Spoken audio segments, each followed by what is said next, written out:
La projection mentale et le monde. La notion de regard témoin est centrale dans une démarche de connaissance de soi. C'est dans ce regard que se situe à la fois l'objet de la quête et le sujet qui en est l'initiateur. Le regard est habituellement absorbé dans le monde manifesté. Il perçoit le moi et son cadre d'évolution et, dans cette perception, est identifié au spectacle perçu.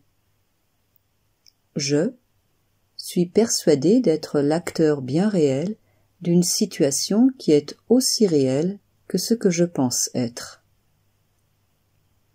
Nous nous trouvons ainsi dans le même cas de figure que le spectateur d'un film qui s'identifie au personnage et à l'histoire et vit avec intensité un scénario dont il a oublié qu'il n'est que virtuel. Dès que s'installe la conscience de l'irréalité du spectacle et des acteurs qui le composent, un retrait immédiat se fait et je se retrouve comme un témoin détaché, non concerné par l'histoire qui défile sous ses yeux. Cette expérience de la liberté, propre au regard témoin, est significative, puisque c'est elle qui va nous solliciter à nouveau lorsque la fascination pour le monde projeté aura repris sa force.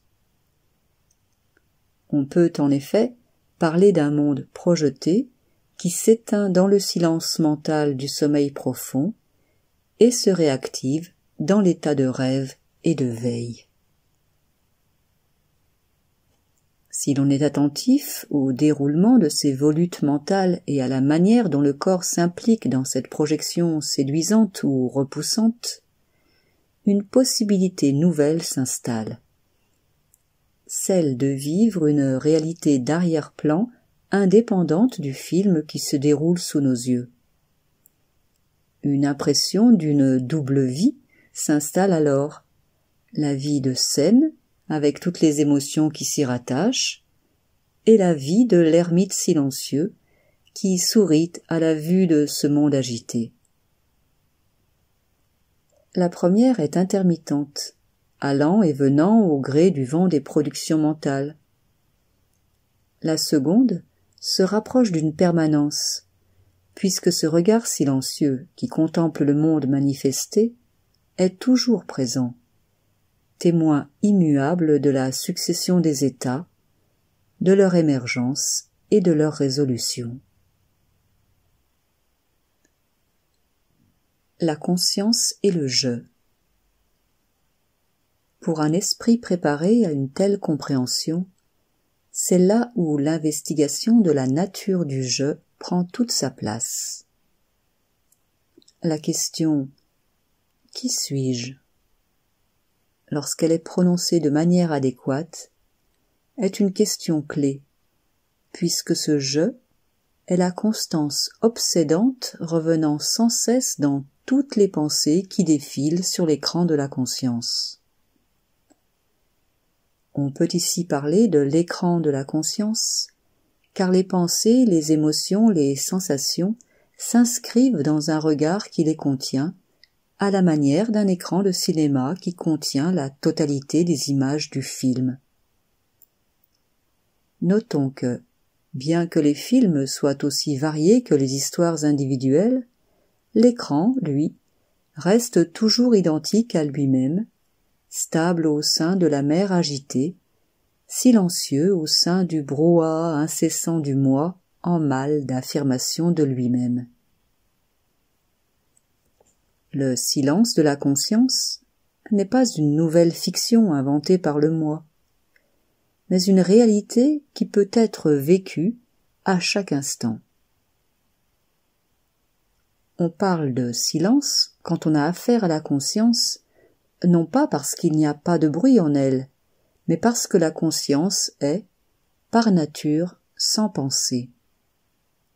Elle est le témoin des pensées, mais par elle-même, elle libre de ses pensées. Le corps aussi s'inscrit dans la conscience qui regarde. Le corps est perçu comme une sensation, une forme, et de nombreuses qualités s'y réfèrent.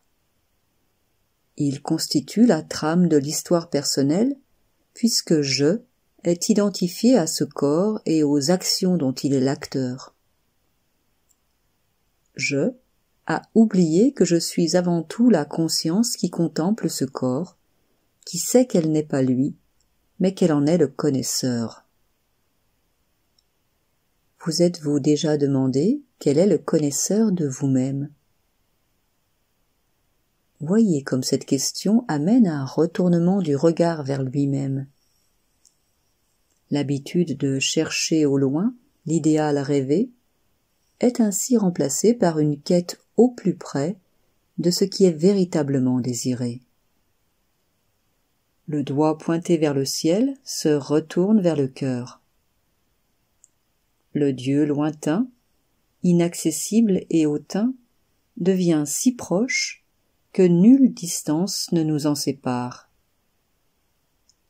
Nous voyons ici à quel point le corps, le mental et la spiritualité sont une unité indissociable.